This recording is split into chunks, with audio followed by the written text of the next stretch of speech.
So PCOD வந்தாலும் அந்த ovaries கிட்ட வரும்போது அந்த பிரச்சனையினால அவங்க வந்து அந்த கருமுட்டை வந்து நல்லா வளர்ச்சி இருக்காது, குவாலிட்டியும் இருக்காது. ஸோ அவங்களால குழந்தை பெற்றுக்கிறதுல பிரச்சனைகள் வர செய்யுது. ஸோ இந்த எண்டோமெட்ரியோசிஸ் வந்துட்டு அலோபதி படி அதை வந்து சிஸ்ட் அந்த எடுக்கிறாங்க, ப்ளஸ் வேற என்னெல்லாமோ பண்றாங்க. பட் இதெல்லாம் எதுவுமே பண்ணாம நம்ம அக்குபஞ்சர்ல சரிப்படுத்த முடியும். என்னன்னா நம்ம வந்துட்டு அந்த ஈஸ்ட்ரோஜனை வந்து நம்ம வந்து என்ன பண்ணணும்னா குறைக்கணும், அதே மாதிரி ப்ரொஜெஸ்ட்ரோனை வந்து இன்க்ரீஸ் பண்ணணும். இது யாரால முடியும்னா கண்டிப்பா அக்குபஞ்சர் இதுக்கு 100% ஹெல்ப் பண்ணுது. இதனால ஈஸ்ட்ரோஜன் வந்து எப்படி இந்த மாதிரி ஆகுது அப்படின்னு நீங்க தெரிஞ்சுக்கணும்னு நினைச்சீங்கன்னா கண்டிப்பா எனக்கு கால் பண்ணுங்க.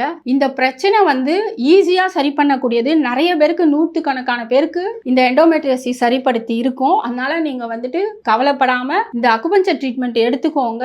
ஏதாவது டவுட்ஸ் அப்படின்னா எனக்கு வந்து ஸ்கேன் ரிப்போர்ட் மட்டும் நீங்க அனுப்பினா கூட போதும், நான் அதை பார்த்துட்டு உங்களுக்கு சொல்றேன். கண்டிப்பா இது வந்து சரிப்படுத்திட்டு குழந்தையே பிறந்திருக்கு நிறைய பேருக்கு, ஒரு டாக்டருக்கே கூட இது வந்து பண்ணியிருக்கோம். அதனால நீங்க வந்து எண்டோமெட்ரியோசிஸ் சொல்லிட்டு கவலைப்படாதீங்க. கண்டிப்பா இதுல இருந்து நம்ம சரி வரலாம்.